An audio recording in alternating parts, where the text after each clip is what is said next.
Yet.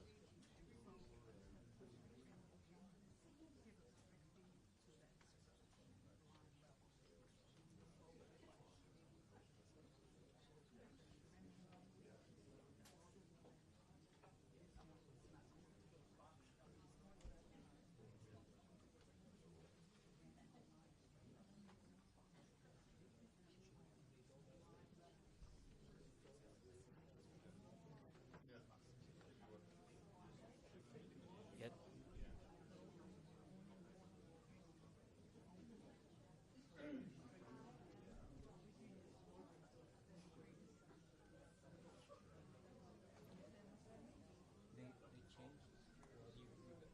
They changed it when you guys were away. Yeah. So now you get all this. Look to your camera. To your camera. All Ukrainian. Which symbols we should know more? Not this one? No. It goes straight to the Сань, Ростик тільки що говорив і дуже гарно чув. Взагалі без проблем.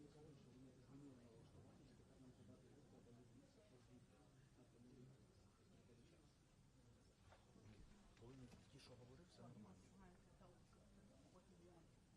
It's absolutely okay. Trying to figure out what we have to do now. It's done. But that was plug the cable into his camp. Okay. Line level. That's his cable over there. Yeah, you can We have a cable over there.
Please welcome the President of Ukraine, Volodymyr Zelenskiy.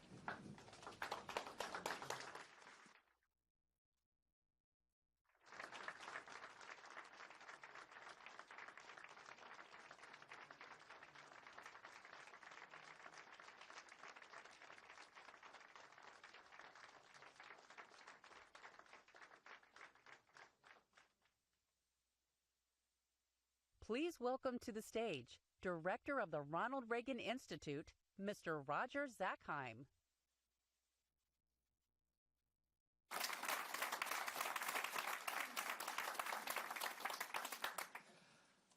Good evening, everyone, and welcome to the Ronald Reagan Institute. 40 years ago, President Reagan stood on a lonely windstep point on the northern shore of France. He was there to memorialize the D-Day invasion, to honor the boys of Pointe-du-Hoc, and he was there to share a message with the world. He said, quote, "We've learned that isolationism never was and never will be an acceptable response to tyrannical governments with an expansionist intent. We are bound today by what bound us 40 years ago, the same loyalties, traditions, and beliefs. We're bound by reality," the president said. "The strength of America's allies is vital to the United States, and the American security guarantee is essential to the continued freedom of Europe's democracies." The president said, "We were with you then, we are with you now. Your hopes are our hopes, and your destiny is our destiny," end quote. We wish our honored guests to know the American people continue to be committed to that vision.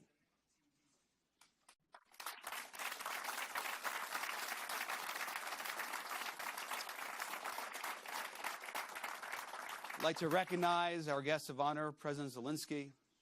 We are humbled to have you here during this very consequential week in Washington, D.C. And I want to welcome our many distinguished guests here with us tonight.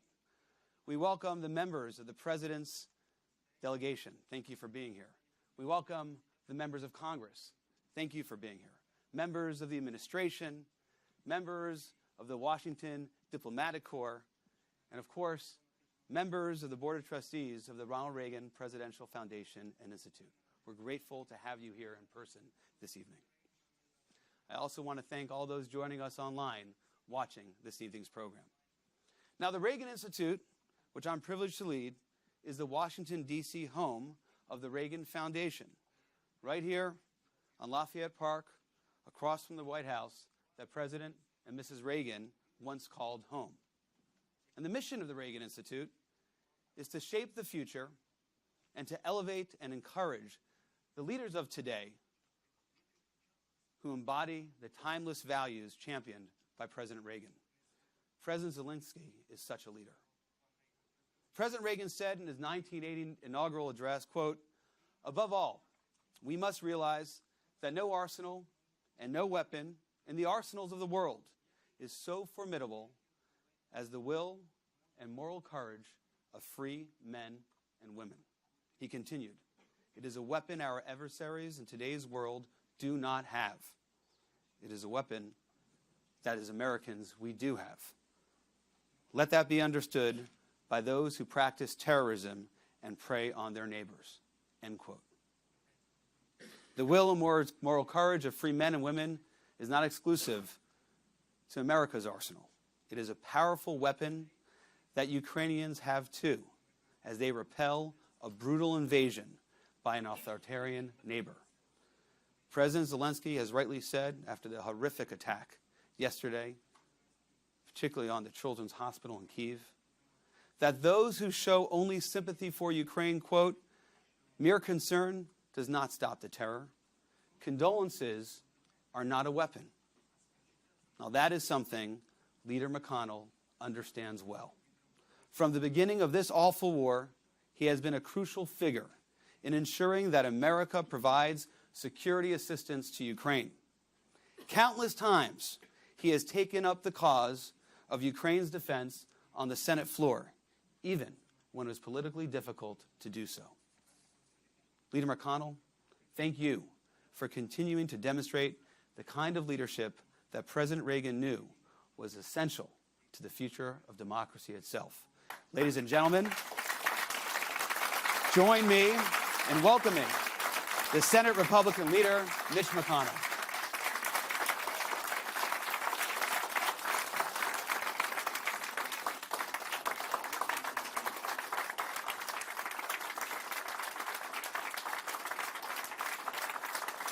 It's an honor to have you here, sir. Thank you.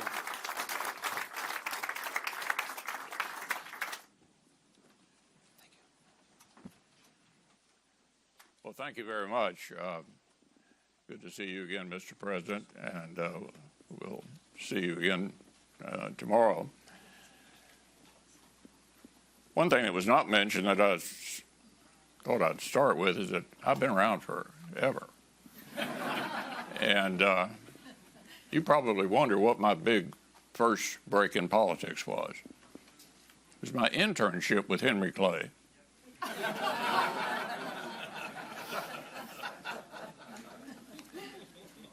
The world remembers Ronald Reagan as the great communicator, and rightly so. With plain-spoken persuasion, he took an animated principle, peace through strength, the halls of power from London to Berlin and Tokyo to Geneva.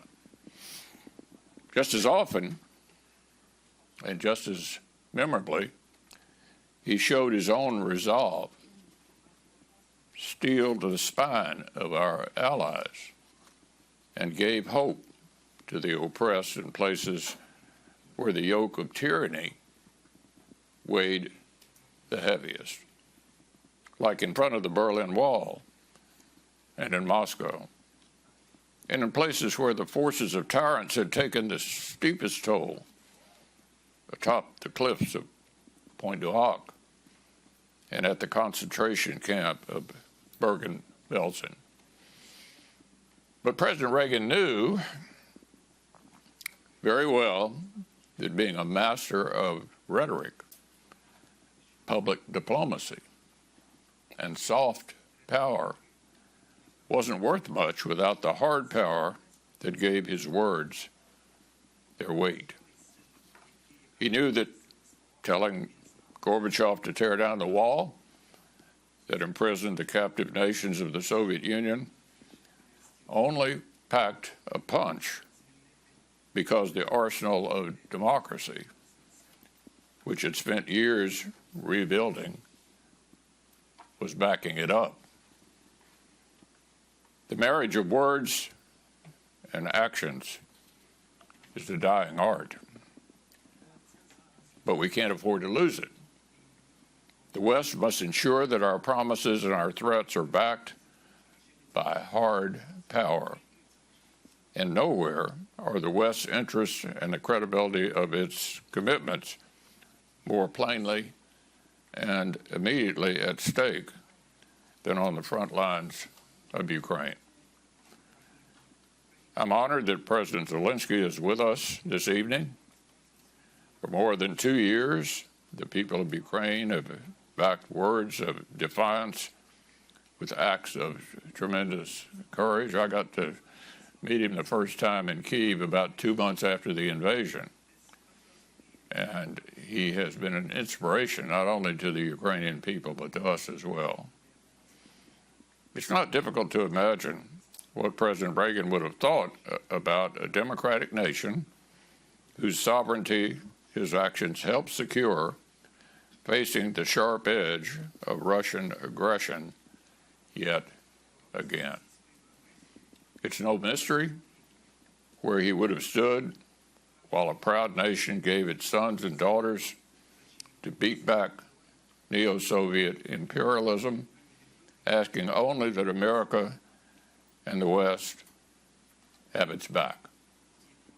Our 40th president understood the hopes of nations struggling to join the American-led order of democracy and self-determination. More importantly, he understood that supporting their democratic aspirations wasn't a matter of charity. As he put it in his State of the Union in 1985, we must not break faith with those who are risking their lives to defy Soviet-supported aggression and secure rights which have been ours from birth. Support the freedom fighters in self-defense, end quote. Equipping friends to resist authoritarian aggression was in America's interest 40 years ago, and it still is today. But what exactly does a Reagan foreign policy mean in the current moment? What does the call to peace through strength require of us in the face of revanchist powers, rogue states, and rabid proxies? I would suggest that first we ought to focus on the places where peace is threatened the most, and recognize their most urgent needs. Our friends on the front lines of authoritarian aggression and terrorist savagery don't need hand-wringing hesitation or second guessing. They need the tools to defend themselves, to impose costs on their aggressors, and to negotiate from positions of strength. Slow-walking aid to Ukraine didn't stave off further Russian escalation. It only guaranteed that this terrible conflict will be longer and bloodier. Considering further assistance will weaken Ukraine's hand and risk emboldening the very tyrant we hope to defeat. By the same token, micromanaging Israel's defense strategy doesn't lessen the costs of war for innocent civilians there. It just shields the terrorists responsible for justice. Our friends in Israel and Ukraine are fighting existential wars of survival. Their enemies are working together to weaken the American-led order. The security of the free world will either be strengthened by our friends' victory or weakened by their defeat. They deserve our support. This is Reagan 101. Of course, Reagan's aggression in Europe and Iran-backed terror in the Middle East aren't isolated events. They're only the most glaring signs of the rising tide that threatens American leadership and the prevailing order it has underpinned for 3/4 of a century. The threats facing the West today are generational. Deterring and defeating them requires long-range vision and long-term commitment. We must be willing to outcompete and outlast our adversaries. These are the challenges that President Reagan would no doubt find quite familiar. Today, our European allies are recommitting themselves to meeting the demands of collective defense. But returning from their holiday from history to support Ukraine is not enough. It's not enough to focus on a single point of the axis arrayed against us. It's not enough to limit long overdue defense investments to one-off special funds. The success of the NATO alliance and of the American-led order is premised on collective defense. To a degree that some of our allies still haven't grasped, European commitment is essential. And sharing the burden of global challenges means sustaining serious investments in higher levels of military readiness. Credibility, capability, and capacity can't be surged on a moment's notice. They can be purchased at the corner store. They can't be purchased at the corner store. They must be honed and preserved over a lengthy period of time. NATO members must also recognize that the connected threats to our shared interests extend far beyond European borders. Our allies and partners from the Indo-Pacific have traveled to Washington this week because they see these connections clearly, because the outcome of Russia's war in Ukraine matters to them. Likewise, European allies need to recognize how the growing threat China poses to our partners in Asia matters to them as well. Territorial integrity, sovereignty, freedom of navigation. These are not just abstract principles. They're the same core interests that guided President Reagan's leadership. And they're being challenged today all over the world by Russia, China, and Iran. Isolationists on this side of the Atlantic must face the fact that American leadership is as indispensable today as it was 40 years ago, that our credibility is not divisible, and that European security and prosperity is tied inextricably to our own. Those in America who discount the connections between the threats we face are increasingly isolated. As the Reagan Institute's latest polling illustrates, overwhelming majority of Americans recognize the essential roles of American leadership and of the NATO alliance in preserving our closest trading relationships in Europe. As Speaker Johnson pointed out yesterday, they also recognize the importance of the supplemental investments Congress made earlier this year in supporting our friends on the front lines and rebuilding the arsenal of democracy right here at home. 75 years of the transatlantic alliance has given us plenty to celebrate this week. But if collective security is to endure for the next 75 years, we'll need more leaders to start facing today's threats with the eyes of a cold warrior like President Reagan. Our words must be unapologetic. Our actions must be unrelenting. And the greatest military alliance in human history must continue to carry the day.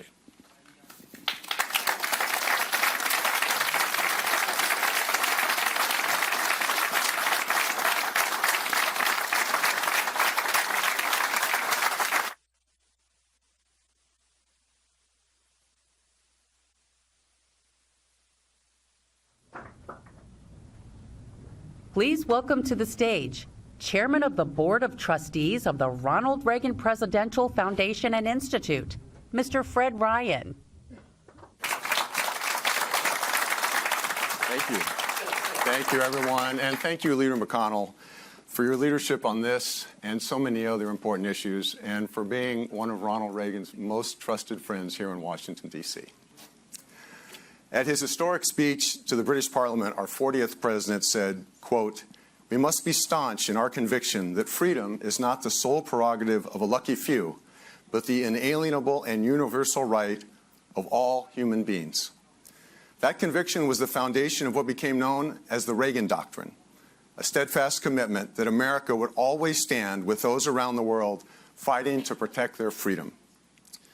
For 2.5 years, the enduring bravery of the Ukrainian people has inspired us, while their sacrifice has been enormous. They have defied every prediction, fighting back against one of the most brutal invasions in modern history. Over the years, the Reagan Foundation has honored some of the great leaders on the world stage who've demonstrated extraordinary courage in defending and advancing liberty, presenting them with the Ronald Reagan Freedom Award. In 3 decades, only 10 leaders received this award, including Mikhail Gorbachev, Margaret Thatcher, and Lech Walesa. We proudly expanded that category and added to that distinguished list by recognizing a new leader who is here with us today. He has bravely met the moment and rallied the world behind the cause of freedom. In the always continuing clamor of American politics and Western politics for that matter, we can sometimes lose sight of the fact that political philosophies can last a long time, but that truthful, realistic and brave political philosophies last forever. And that's why we at the Reagan Institute feel, and indeed are convinced, that Ronald Reagan is forever, because his thoughts and convictions are. They echo out and continue.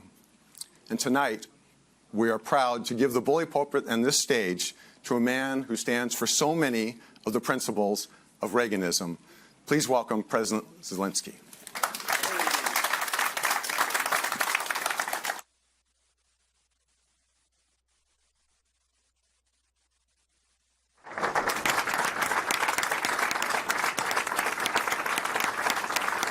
Thank you very much. Thank you so much. Thank you, first of all, for the invitation. Thank you very much, dear ladies and gentlemen. Mr. Ryan, thank you for your kind introduction.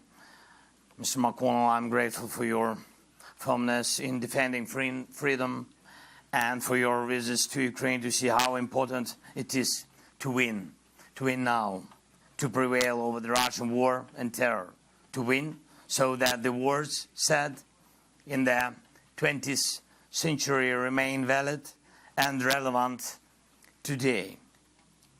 Strategy for peace has always been simple.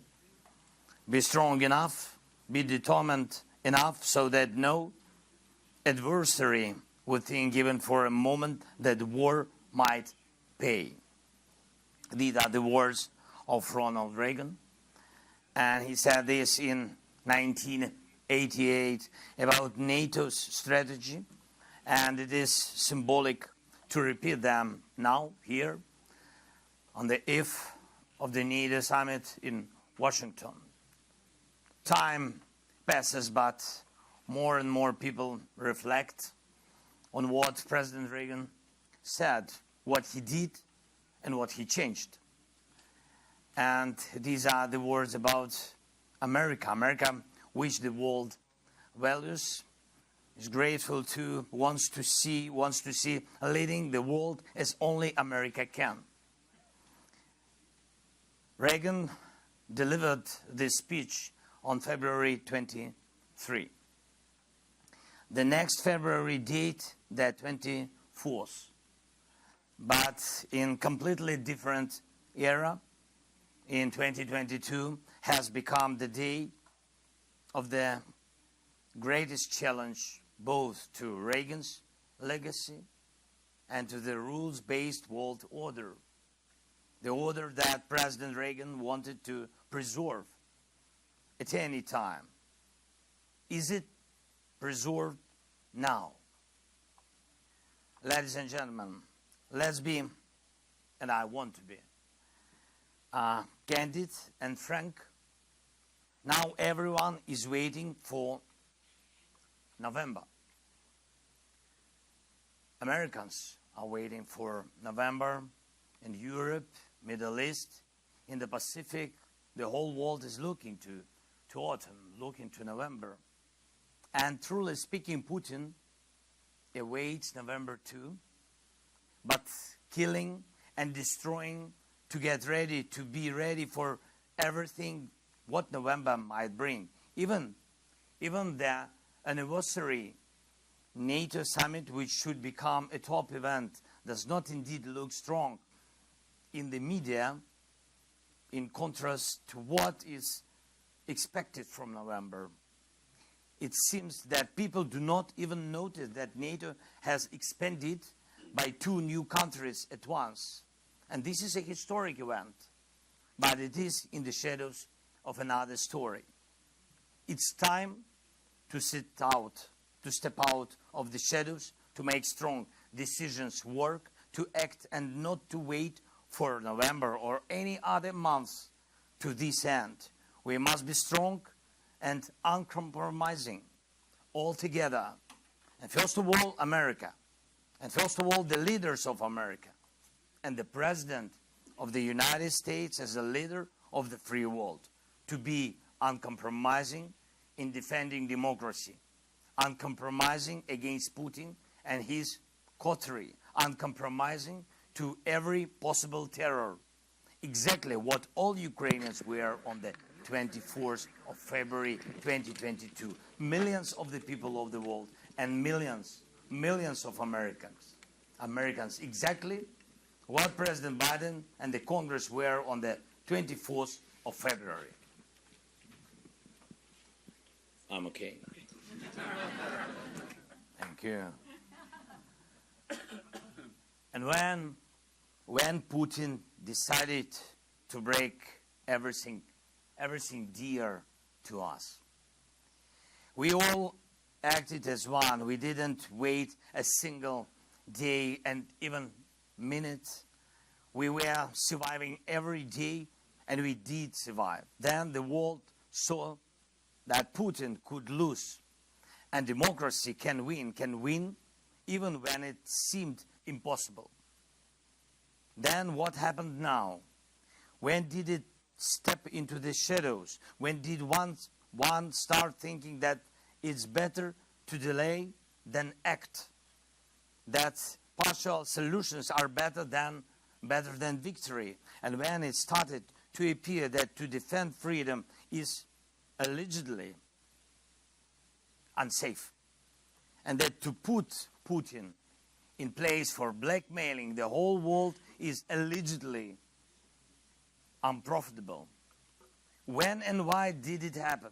The world can't be secure without America. America cannot be a leader and a world dream maker without caring for world affairs. America should not shy away from its strengths. It is America that keeps the freedom for the world. That's why the world values America. America which acts. Ladies and gentlemen, it has been 35 years since President Reagan left the White House, but we still return to his words and his actions. And this is what was imprinted in world history, in the experience that was gained then and still helps us today. And even in the speeches we look back on, the power of Reagan's words came from what America did and how correctly America used time. As a result, in our European history and in US history, Reagan means hope. And he still does. And he had it. And now we all need exactly this. Leadership that does not wait for any Novembers, but acts now, acts every day strongly so that life wins. And so that our enemies, such as Putin, fear our actions. A few examples for you. In May, June, we achieved an important victory. We stopped the Russian advance on Kharkiv, the second largest Ukrainian city, located very close to the Russian border. The Russian army was ordered to get into artillery fire range to shell Kharkiv. But the courage of our men and women, as well as the American permission to strike military targets in Russia, got the job done. And I am grateful to you. I'm grateful to President Biden for this permission and to everyone in the Congress who helped. This Russian advance has stalled, and we are pushing the Russian army out of areas near Kharkiv. We also destroyed the launches of Russian missiles that had been hitting Kharkiv for more than 2 years on a daily basis. And this gave Kharkiv protection from missile strikes. Imagine how much we can achieve when all limitations are lifted. Similarly, now we can protect our cities from Russian guided bombs if American leadership makes a step forward and allows us to destroy Russian military aircrafts on their bases. This will also yield an instant result. And we are waiting for this step. And we can significantly limit Russian actions in southern Ukraine and push the occupier out of there if American leadership assists us with the necessary deep strike capabilities against Russian military and logistics in our Ukrainian Crimea. And we are talking about this to all our partners, and all these steps would strengthen us as today exceptional decision of the US and partners to provide Ukraine with additional 5 Patriot air defense systems and dozens of others, and prioritize air defense interceptors for Ukraine. Ukrainian people are grateful for that. Thank you so much. And our actions to attain peace. We held the first peace summit attended by 101 countries and international organizations, and I'm grateful to the US for participating. Putin, in response, held his own summit, a war summit, in Pyongyang, in pair with Kim Jong-un, just to have more artillery, missiles, and mines so that Russia can hold on at least until the end of the year. Although he does receive weapons, Putin still shows how much weaker the conspiracy of dictators is compared to the power of a free world. We must react firmly. We must and can organize the second peace summit this year based on the peace formula, even more powerful and truly decisive. We need the support from the US. Ladies and gentlemen, today in several of our Ukrainian cities, Kyiv, Kryvyi Rih, a mourning was announced in memory of the victims of the Russian missile strike. It happened yesterday, and during rush hour, more than 40 missiles of various types. One hit a children's hospital, specialized hospital where children with the most complex injuries and diseases were rescued from the hands of death. Cancer, heart diseases. 43 people were killed by this attack, almost 200 wounded. Russia always knows where its missiles hit. Always. A direct hit, and the hospital building was destroyed. Imagine these doctors, ordinary people, rescuers, all together clearing the debris, trying to save as many lives as possible. Did any of them wait? Did anyone who found themselves under the rubble ready to wait months? No, of course not, because it's senseless. Because when it is needed to save a life, what you do? You save the life. When it is needed to beat enemies, you beat enemies. You act. You prevail. This is how you win wars. And this is who Ukrainians are. And that is why I'm proud of Ukrainians, and I'm proud to be Ukrainian. And this is how we can defeat Putin.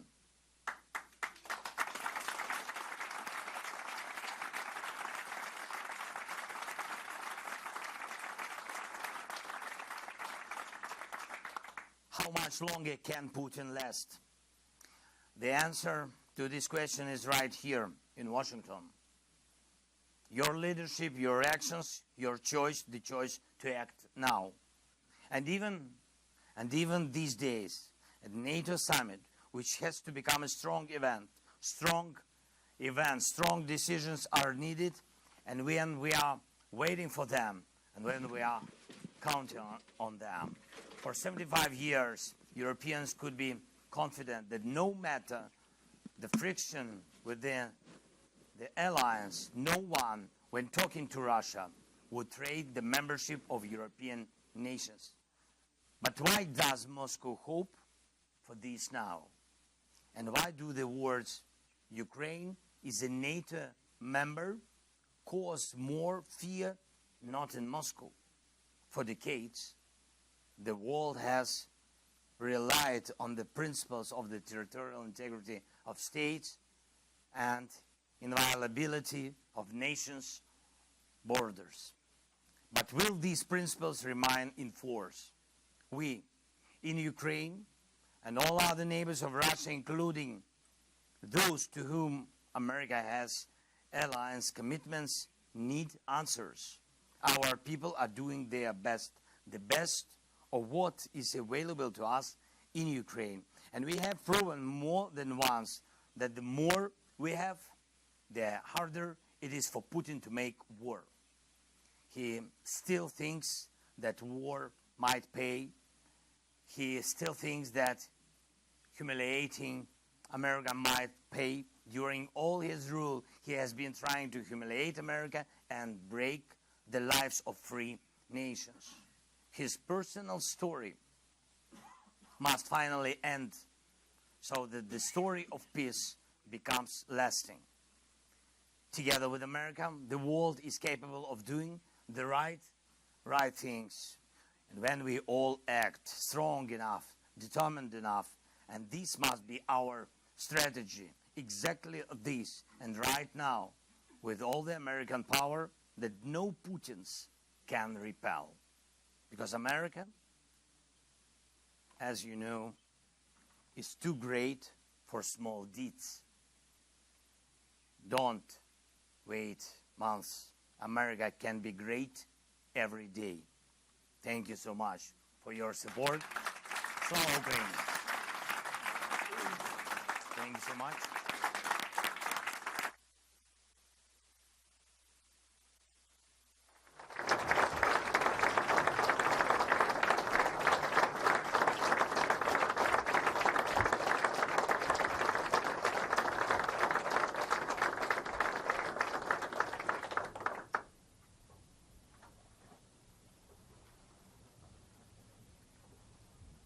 Please welcome to the stage Mr. Bret Baier of Fox News.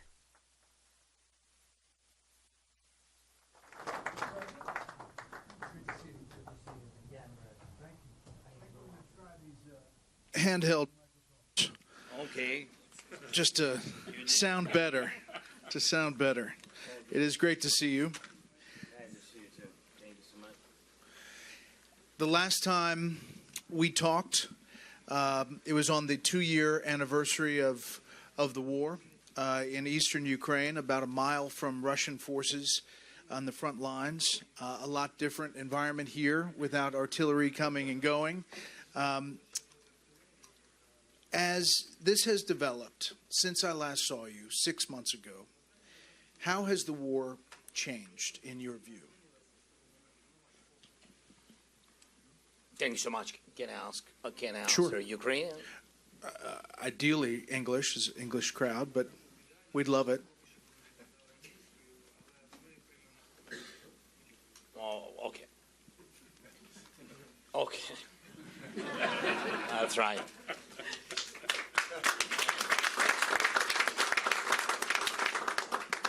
Thank you so much. As I said already, that in Kharkiv, it was a very difficult situation.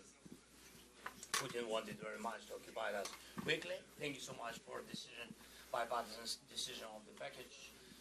And it was it was very important for us, this package in Congress, to equip our brigades.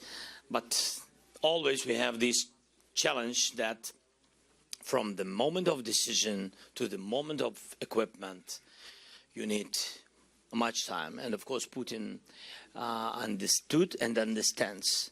So he has this information. He wanted to use this pause in more than half a year pause in Congress with decision. That's why he wanted to occupy quickly Kharkiv, where 1,500,000 people live now, very near to the border, but they live. And he attacks them each day because he wants to make a chaos there and push people to run out. That is the goal for him. He did it at the very beginning of the war. He did it. He tried to do it with a capital, and people stood strong. That's why we saved our capital. I think in our country, and so So he tried, coming back to your question, so he tried to occupy Kharkiv. We lost some villages which are through the border, our border, but people, God bless, people have been saved, and we took people away, and all people, pensioners, different people. I mean, this because you know that he's not looking like yesterday, the day before yesterday, he attacked, and it doesn't matter for him whom to kill, soldier or a child, civilians, doesn't matter. That's why, of course, we moved people from these villages, and he didn't have success. God bless and help, and also our soldiers, of course, first of all, our heroic guys, so we stopped them. He couldn't do, he lost a lot of people. I'm speaking about thousands, dozens, thousands of people. So the price of this operation for him was very high. So that is what been changed after our last meeting. Yes. And on the east, situation is difficult. We're still waiting for some equipment to equip brigades. So as I said, really, it's not a secret. We have 14th Brigade, which are till now not equipped. Yeah, so that's why we don't use them. But I hope that everything will come, especially after NATO summit. We'll have some additional packages with air defense and etc. So that is situation shortly. You see, maybe in Ukrainian, I can answer shortly. if you want, I like this. This is good. I do want to say that we're all really saddened by those devastating attacks, especially on the Children's Hospital in Kyiv. And I can hear in your voice how much it hits you, especially as a father.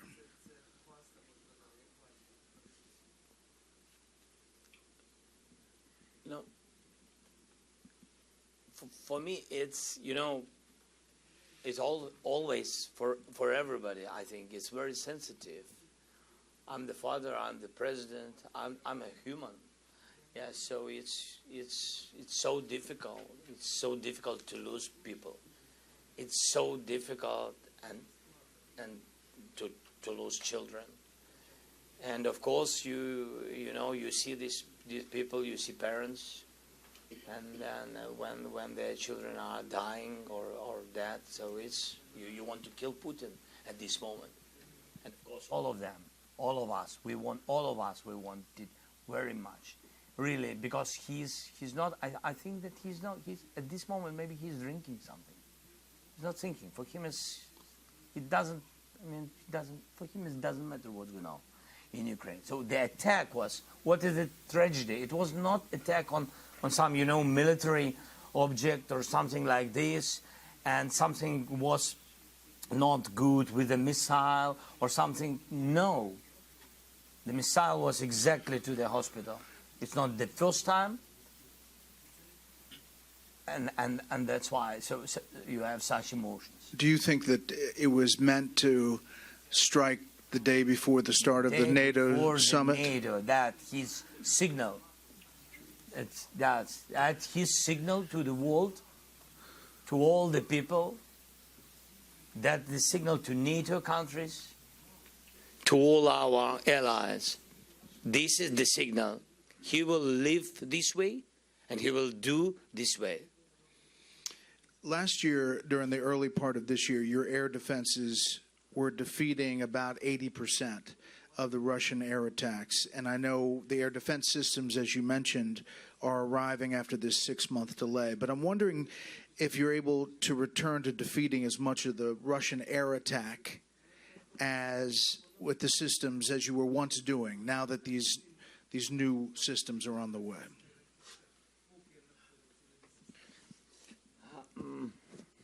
So, again, thank you very much for decision of these additional 5 systems of Patriots. They will help. They will help, of course. It's not enough. It's never enough. And you saw the result: attacks on Kiev, on the capital, which been, I mean, defended well. So, but you saw that this is not enough, and it can be enough, and these 5 systems will help a lot, but it will not be enough. Because you know that we have to understand that the Russian army, they learn, they study each day. They are trying to attack systems, to destroy patriots. They don't have success in it for today, but it's not enough. They use different missiles, different drones, ballistic, etc. So I mean that, and we have not also to stay, yes, at the same place.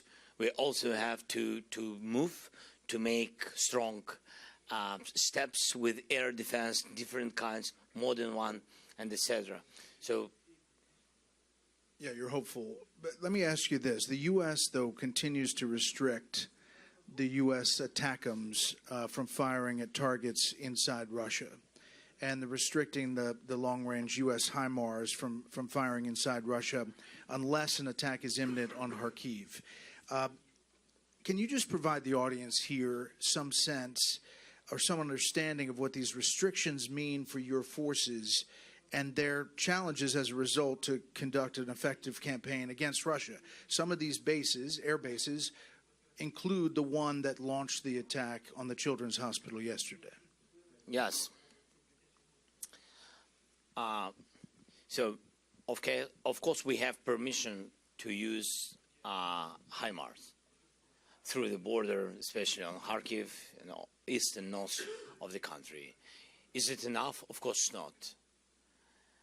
It's only a little number of those troops and bases which, from where Russia uses missiles and from where Russia attacks us each day. For example, if you take the example of Kharkiv, so they use per month 3,500 guided aerial bombs. 3,500. Do we have, of course, can we use Patriots or something similar? For example, yes. But can we? No. Because we don't have so many missiles.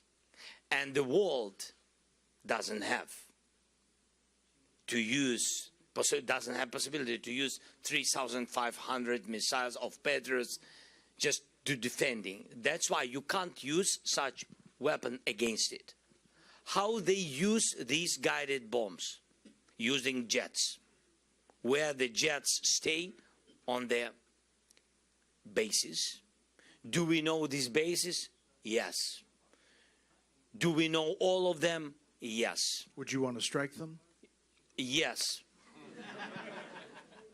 But you're not being allowed to. But we can't. But somebody except us have to say yes. Yeah. Yeah.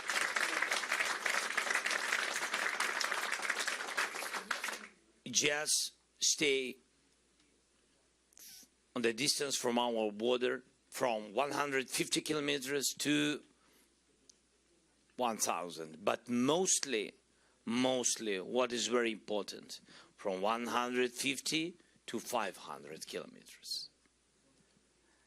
That means that if we have this very special weapon, some of them we have, and if we can use it on the territory of Russia, especially on these military targets, if we can do it, of course, we can defend civilians, hospitals, schools, children. We can do it. Because the guided bomb is the difference between guided bomb and missiles. Of course, missiles can go 2,000 kilometers, yes. But thousands, they don't have thousands of missiles. But they have thousands of such guided bombs. And guided bombs, they can use 100 kilometers. That is the answer. If we can use such weapon on the distance to, as I said, from 100 to 500, we can manage this problem, and children will live, will be alive. Are the restrictions also, you can't strike inside Crimea?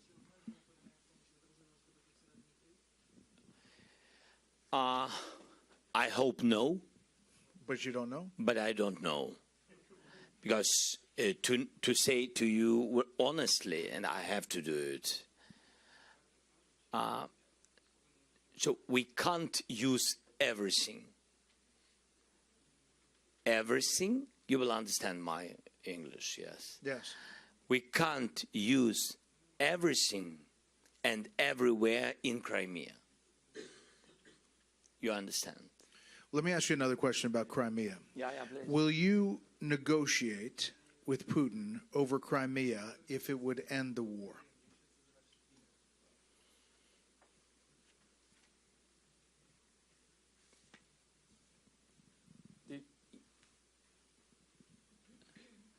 He will never stop. I think he will love this idea very much. Because he need pause in this war. He need pause. That's why I said he's waiting for November. Maybe the policy in the United States maybe will change.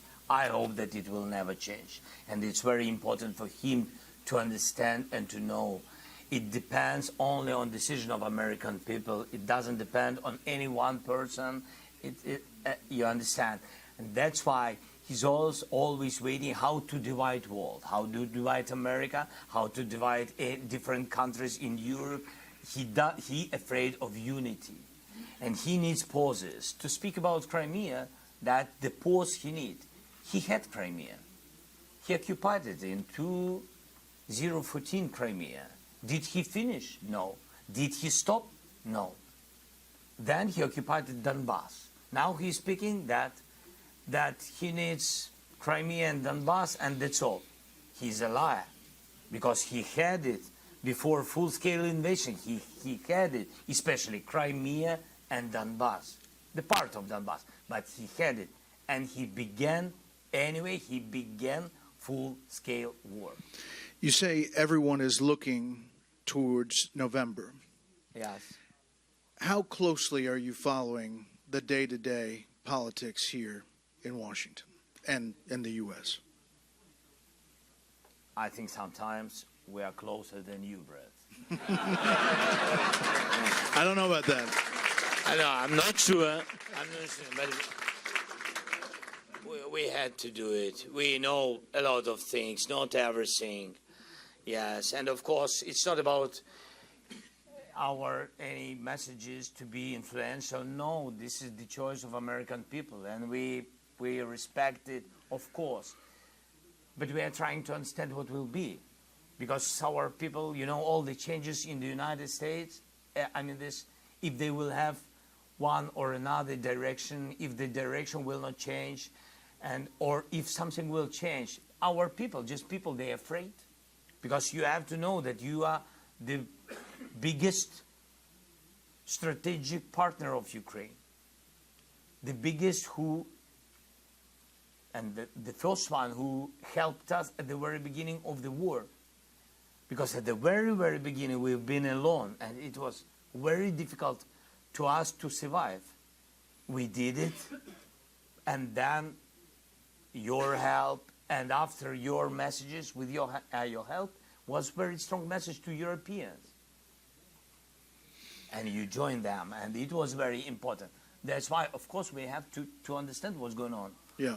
So, obviously, there's a lot of focus since the last debate on whether you and other leaders have confidence fully in President Biden's mental capability of handling national security crises and the war in Ukraine. I'm not going to ask specifics about that, but I want to turn it to, how do you think Vladimir Putin views President Biden, and how do you think Vladimir Putin views former President Trump? Putin. Yeah.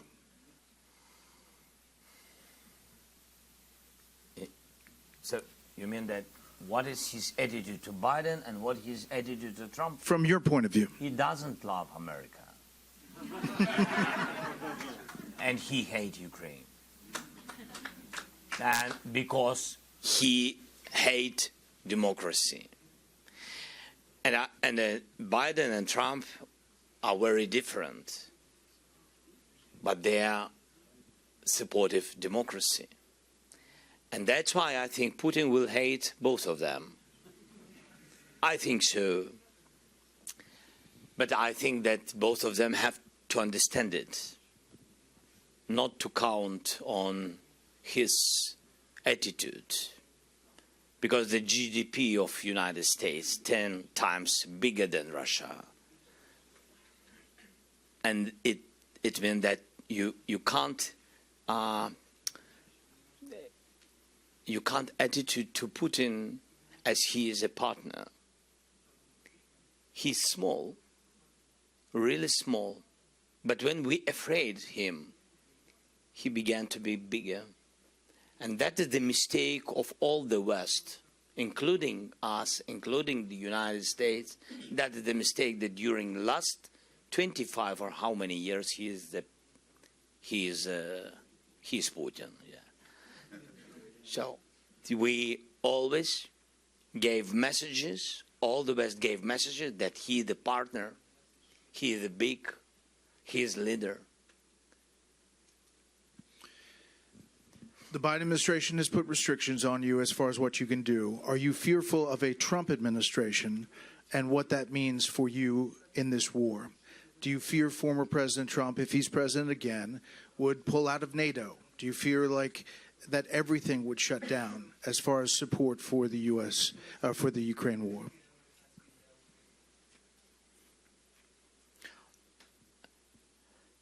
I don't know who will be the president of the United States. Either do we. Yeah, I hope that that United States will never go out from the NATO. Otherwise, the world will lose a lot of countries, because such people like Putin. We will lose small countries which count on America in NATO, American leadership. We will lose Baltic, Poland, and other countries which are very sensitive to this topic. And I hope that United States will never seriously think to go out from NATO. I think so, but it's not my decision. I'm just sharing with you my thoughts.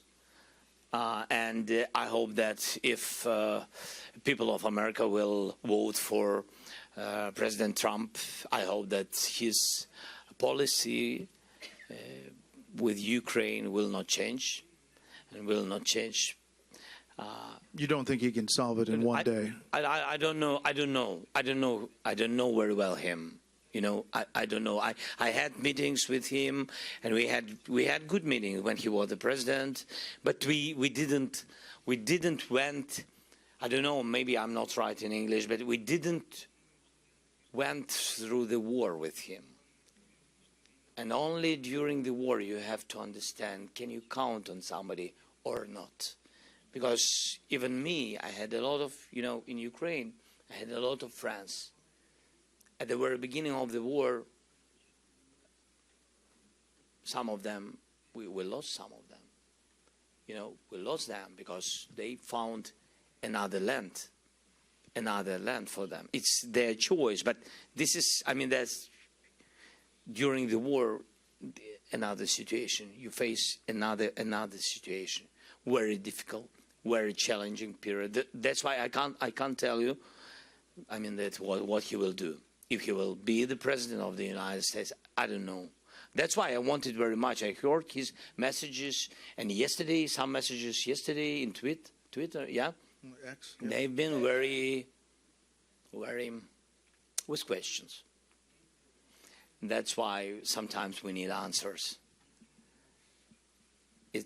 For us, it's very important to hold the situation in Ukraine on a high level of morality of our people, not to lose unity through the people, not to lose unity through the partners. That's why sometimes these messages also beat us and divide us. That's why we're afraid of some risks. Right. Yeah. And I asked you this when I was there about, the population in the U.S. that feels like we've spent too much money and we're doing too much And we talked about that when I was on the border. Right now, is the goal still to take back all of Ukraine to the 1991 borders? Is that still the goal today? Or could you see a negotiated settlement that ends this war for you and your people? The best way, of course, after the first peace summit, to organize and prepare the plan, and to organize during some months the second summit, and to have this document, and to put Putin by majority of the world, to put him and to push him to stop the war. This is the best way. And when we speak about territories, you have to know that, first of all, of course, we need to save people, nations. And that's why, and of course, we are not NATO members. We don't have such, umbrella. And that's why we need Putin to lose. We don't want him to be on our territory, because anyway, it's a frozen conflict. And it will depend on years when he will prepare and come back again with invasion. He will do it. You understand? So, yeah, of course, the Munich agreement didn't work. 1938, a potential agreement, you're saying, with Putin may not work. The document with Hitler didn't work. Why it has to work second time? I don't know. I think he loves the process. That's the problem. He loves the process, and it doesn't matter what occupied. He loves the process and the process, and this is his history, and he will do it to one country or another, to occupation with military occupation or political occupation of Belarus, like he did it already, to divide Georgia, and for today to begin, and he really began to change their direction from EU direction again back to Russia. Now he's doing. We love Georgian people very much, and I hope that it will not be this way, it will not finish this way. But he loves this process. So it doesn't matter when. The question is who can stop him. Two more things. President Biden gave you 31 Abrams tanks last year. What happened to those? Did they make a difference?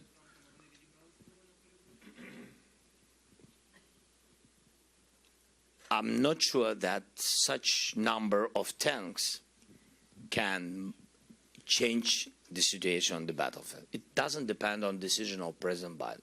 He gave a lot of different weapons, which helped, and etc. So I mean that it's like the dialogue about F-16. Right. You know, it's like about to speak that's great, the powerful decision to give Ukrainians F-16. To give what number? There's coming this summer, right? I hope so. You know, we always wait. Like my mother waited me after school, and I always found the reason how to come later. This is the same, but much more serious. Much more serious. Yes, the problem with F-16, the answer is the number and the dates. But to be honest to each self, not to speak just, we have the decision with F-16, stop, make a pause. Russia uses 300 jets on the territory of Ukraine, 300 jets. They have more, but they use 300 jets. We have a decision about some 10, 20, even if we will have 50, it's nothing. They have 300. We need, because we are defending, we need 128. This is the fleet. All these numbers our partners have. So till moment when we will have 128 jets, we will not, compare with them in the sky. Anyway, it will be difficult. Last thing. Here in the U.S., overwhelming majority of people are very upset about the current political situation. They don't like their choices. They are upset about the political uncertainty, if you ask them in polls. I can only imagine what it's like to be a foreign country on the other end in the middle of a war. Do you tell the American people that this war currently is at a stalemate? And what is your message that we have to stay for the long haul, and why?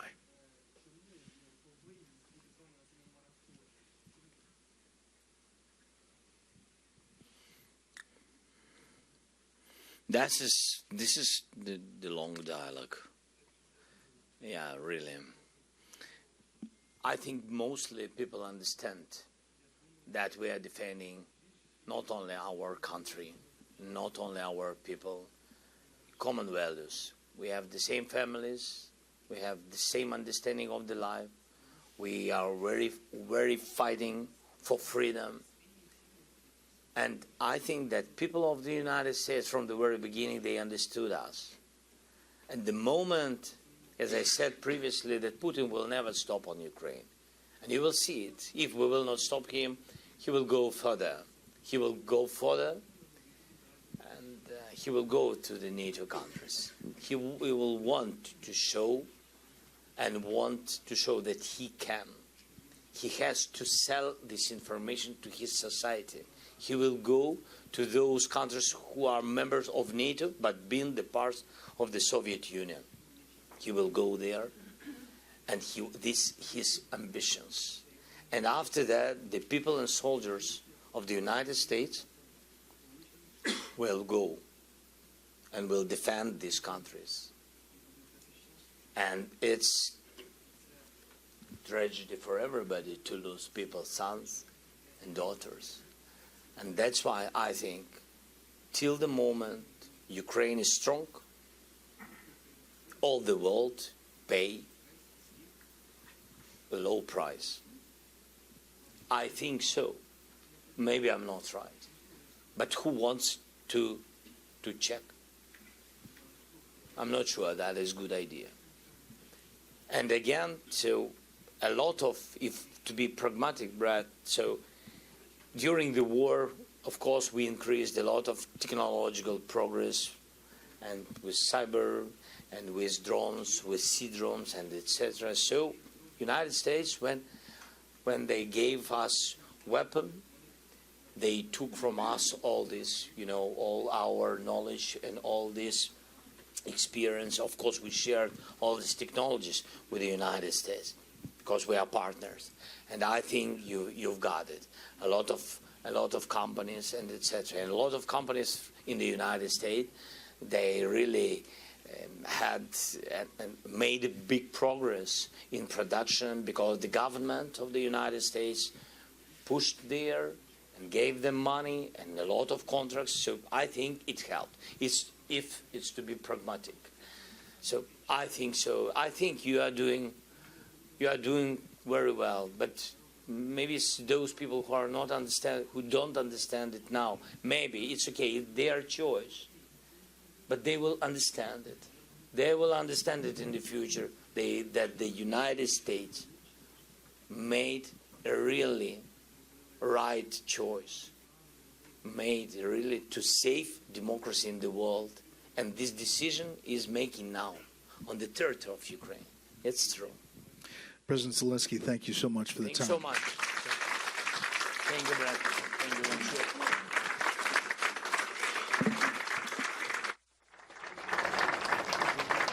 you. Ladies and gentlemen, please remain seated while our official delegation departs.